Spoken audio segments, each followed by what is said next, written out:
இன்று மீண்டும் வந்துவிட்டேன். நீங்கள் எந்த அளவுக்கு இதை கவனிக்கிறீங்க, எந்த அளவுக்கு இதை விரும்புகிறீர்கள் என்று எனக்கு தெரியாது. ஆனால் இதனுடைய பயன் கண்டிப்பாக 1000-ல் ஒருவரையாவது சென்று சேர வேண்டும் என்பது என்னுடைய விருப்பம்.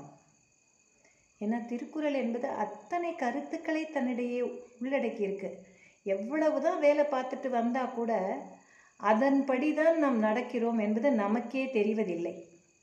அப்படி நடக்கலைன்னா நம்ம கஷ்டப்படுறோங்கிறதும் நம்ம அனுபவிக்கிறோம். இருந்தால் கூட என்ன பண்ணுறதில்லை, புரிந்து கொள்வதில்லை, அதற்கு மதிப்பு கொடுப்பதில்லை என்பது தான். அதற்காகவே இந்த முயற்சி. நீரின்றி அமையாது உலகெனின் யார் யார்க்கும், வானின்று அமையாது ஒழுக்கு.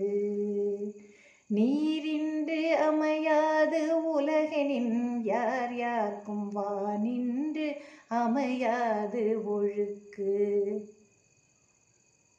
ஒழுக்கம் என்பது ஒரு மனிதனின் மிகச்சிறந்த பண்பாகும். அப்படி ஒழுக்கத்துடன் நெறிமுறையுடன் வாழக்கூடியவர்களே வாழ்வில் சிறப்பானவர்கள்.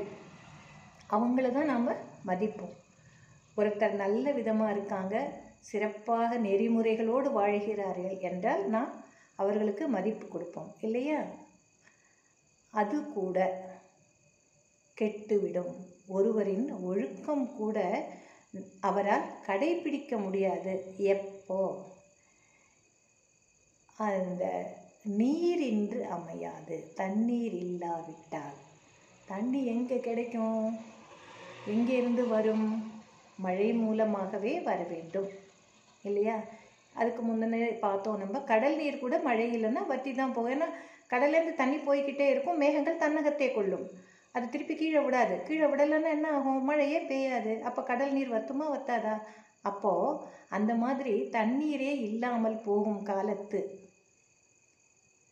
நம்மால் எதுவுமே செய்ய முடியாது. நீரின்றி அமையாது உலகு.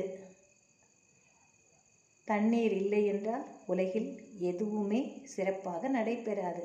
யார் யாருக்கும் வானின்று அமையாது ஒழுக்கு. எல்லாருக்குமே நீர் இல்லை என்றால் தம்முடைய நல்ல செயல்களை கூட மேற்கொண்டு ஒழுக்கத்துடன் வாழ்வது என்பது மிகவும் கடியது. இல்லாமல் தான் போகும். ஏன்னா நமக்கே இல்லை வறுமை என்று வரும்பொழுது யாரும் ஒழுக்க நெறிகளை பற்றி கவலைப்பட மாட்டார்கள், பட முடியாது. அதனால் மழை என்பது ஒருவரின் ஒழுக்கத்தை கூட கட்டுப்படுத்தக்கூடியது அல்லது மேற்கொள்ள வைக்கக்கூடியது. நீரின்றி அமையாது உலகு எனின், தண்ணீர் இல்லைன்னா உலகு இருக்காதுன்னு தெரியுது. அது மட்டுமல்ல, யார் யாருக்கும் வானின்று அமையாது ஒழுக்கு. எவராக இருந்தாலும் தன்னுடைய ஒழுக்கமான நெறிமுறைகளை கூட வானிலிருந்து பெய்யக்கூடிய மழை இல்லை என்றால் கடைபிடிக்க முடியாது என்பதே இதன் பொருளாகும். நன்றியுடன் விடைபெறுகிறேன். மீண்டும் பிறிதொரு அதிகாரத்தில் சந்திக்கலாம்.